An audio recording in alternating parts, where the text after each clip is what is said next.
जय भीम, नमो बुद्धाय।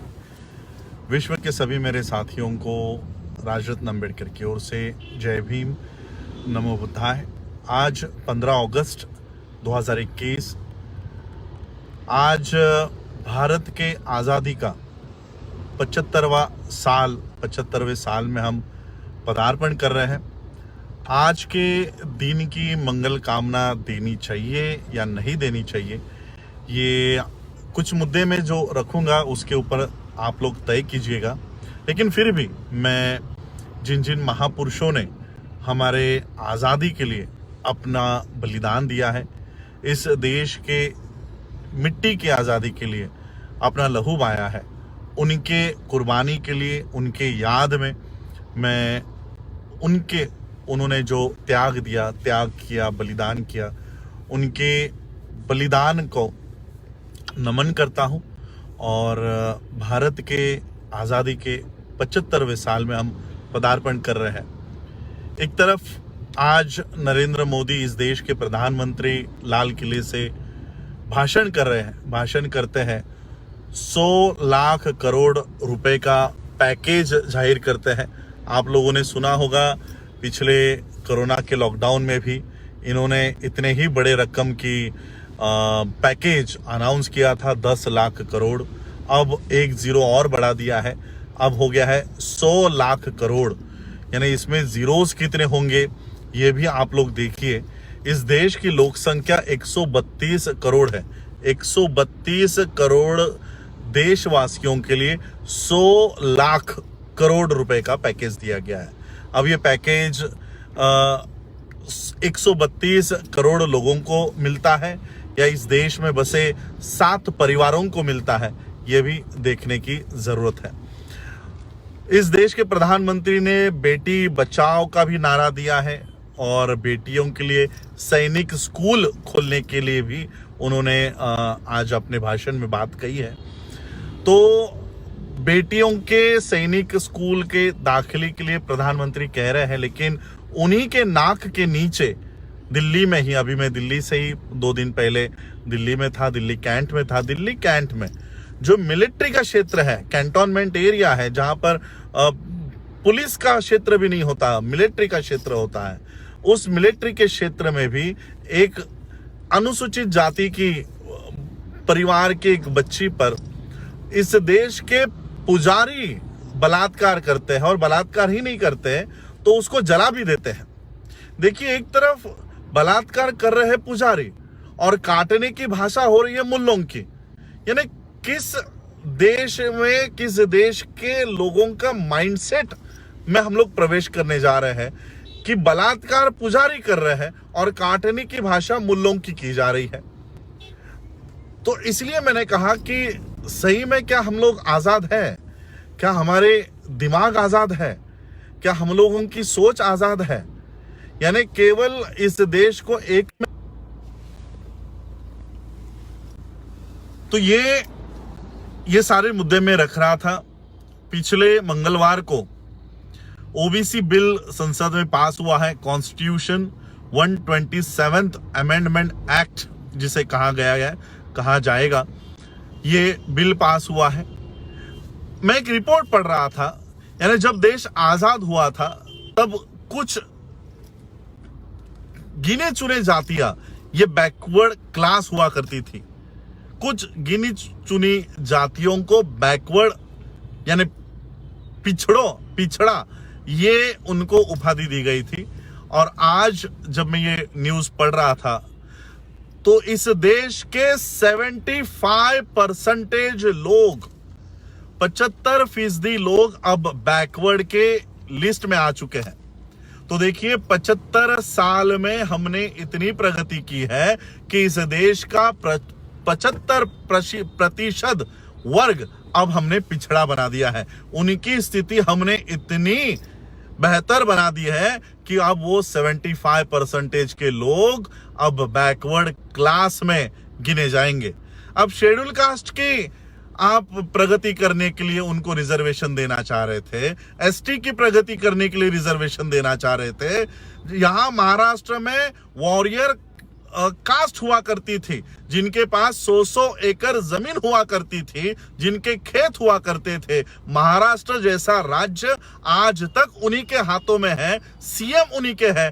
अब वो भी रिजर्वेशन मांगने के लिए रास्तों के ऊपर आ चुके हैं। यह है 75 सालों की प्रगति। इस प्रगति में गांधी परिवार भी उतना ही हिस्सेदार है जितना इस देश का फिलहाल अभी मौजूदा प्रधानमंत्री।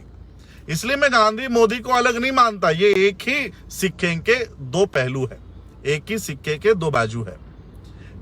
मैं आप लोगों को यही बताना चाह रहा हूं, 75 इयर्स का ऑडिट इस देश के लोगों को करना चाहिए। 1947 में जब इस देश की तिजोरी में कुछ भी नहीं था और आज 2021 में हमारी परिस्थिति में कितना बदलाव हुआ है।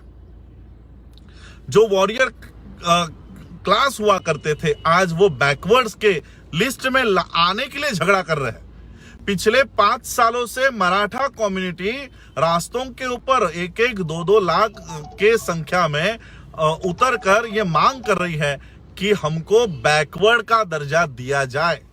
इससे इस देश की शोकांतिका और क्या हो सकती है।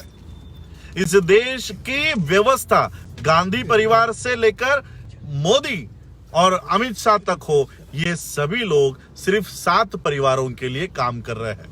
इस देश की आजादी जो हुई, ब्रिटिशर्स चले गए और इन 7 परिवारों के लिए एक गवर्नमेंट को ये सारी ताकतें देकर गए।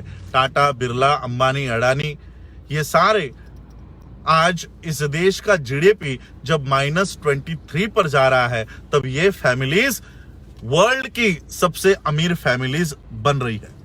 सोचो, एक तरफ देश खाई में जा रहा है, लेकिन ये 7 परिवार ऊपर जा रहे हैं, वर्ल्ड में ऊपर जा रहे हैं। तो सोचिए किस तरह के माहौल में हम जी रहे हैं। 100 लाख करोड़ का पैकेज, 10 लाख करोड़ का पैकेज, ये किसको बेवकूफ बनाने का काम इस देश में चल रहा है।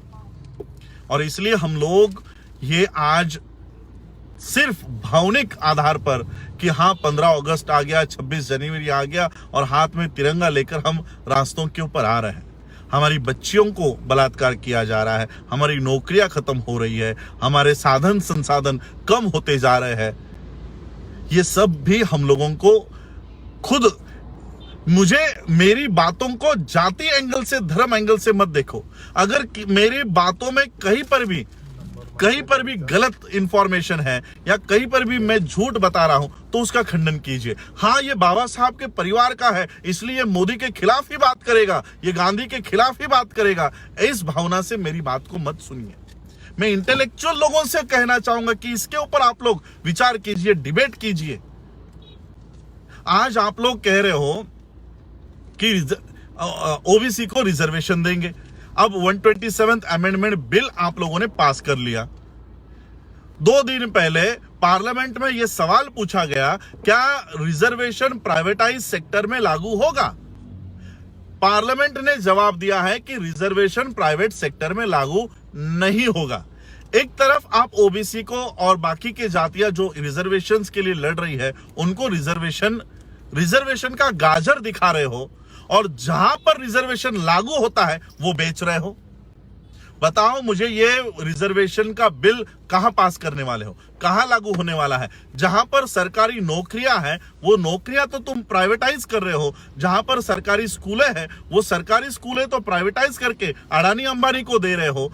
तो ये रिजर्वेशन लागू कहां होने वाला है। क्या मोदी जी के बंगले पर ये सारे लोग काम करने आएंगे, पढ़ने के लिए आएंगे, कहां आने वाले हैं, या संघ के कार्यालय नागपुर में आने वाले हैं।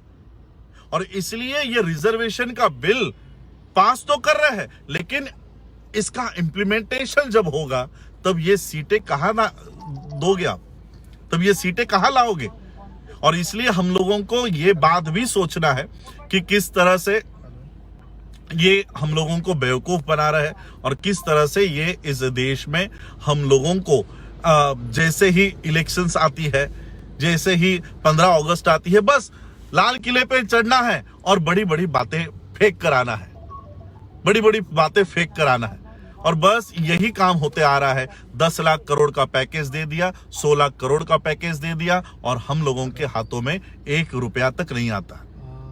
और इसलिए हम लोग आज 75th इंडिपेंडेंस डे के अवसर पर मैं भारत के सभी देशवासियों को ये सोचने के लिए मजबूर कर रहा हूं, क्या 75 सालों में जो 75 साल पहले हमारी अवस्था हुआ करती थी, उस समय हमारी संपत्ति क्या हुआ करती होगी? हमारी भेड़ होगी, बकरियां होंगी, जमीनें होंगी, खेत होंगे। क्या आज उतना भी हमारे हाथ में है? आज एक भेड़ लेने जाओ 50,000 रुपए की होगी, एक भेड़ बकरी गाय लेने जाओ 50,000 रुपए का एक यूनिट का खर्चा होगा। 1 एकड़ जमीन उस समय की, क्या आज हमारे पास एक कुछ स्क्वायर फीट तक भी जमीन हमारे पास नहीं रही? और इसलिए आज मैं सभी इंटेलेक्चुअल्स को ये मुद्दा दे रहा हूं, ये टॉपिक दे रहा हूं कि क्या 75 इयर्स में इस देश की व्यवस्था जिनके हाथों में गई थी, 1952 से लेकर 2019 तक जिनके हाथों में इस देश की सरकारें हैं, क्या इन सरकारों ने इस देश के लोगों के प्रति, वी द पीपल, हम इस देश की जनता के प्रति क्या इन्होंने न्याय किया है? इन्होंने सिर्फ 7 परिवारों का जो आय है, इनकम है, प्रॉपर्टी है, लैंड्स है, यही बढ़ाने का काम किया है। और इसलिए आज इस अवसर पर मैं देश में जिन जिन महापुरुषों ने हमारे आजादी के लिए लड़ाई लड़ी, उनको नमन करता हूं। उनके बलिदान का, उनके त्याग का हम आज याद करते हैं, उनको नमन करते हैं। और इस 75th इंडिपेंडेंस डे के एनिवर्सरी पे मैं बधाई देता हूं। और इस देश के लोकतंत्र को बचाने के लिए भी हम लोगों को आगे आना होगा। बिना लोकतंत्र का आजाद देश आपके किसी काम का नहीं होगा। बिना लोकतंत्र का आजाद देश ये फैसिस्ट देश कहलाएगा, ये पूंजीवादियों के हाथ में चला जाएगा। आज राकेश टिकैत जी जैसे लोग इस देश के लोकतंत्र को बचाने के लिए दिन रात गाजीपुर बॉर्डर पर बैठे हुए हैं। आज 80 साल की बिल्किस बानो इस देश के लोकतंत्र को बचाने के लिए सर्दी, खांसी, धूप, ये सारा सहन करके वो रास्तों पर बैठती है। क्यों? तो इस देश के लोकतंत्र को बचाने के लिए। और जब तक इस देश के लोकतंत्र को बचाने के लिए हजारों बिल्किस बानो और लाखों राकेश टिकैत तैयार नहीं होते, तब तक इस देश का लोकतंत्र नहीं बच पाएगा। इसलिए इस देश के लोकतंत्र को बचाने वाले लोगों का होना जरूरी है, आवश्यकता है। यही मैं कहूंगा। आज आप लोगों ने मुझे सुना, उसके लिए आभार। जाते जाते फिर से आप लोगों को भारत देश के 75वें आजादी के एनिवर्सरी के ढेर सारी मंगल कामनाएं। धन्यवाद। जय भीम, जय भारत, जय बुद्ध। अगर आप चाहते हैं गरीब हर वंचित इंसान की आवाज आप तक पहुंचे तो हमारे चैनल को सब्सक्राइब करें और बेल आइकन का बटन दबाना ना भूलें। देखते रहिए बहुजन हलचल न्यूज।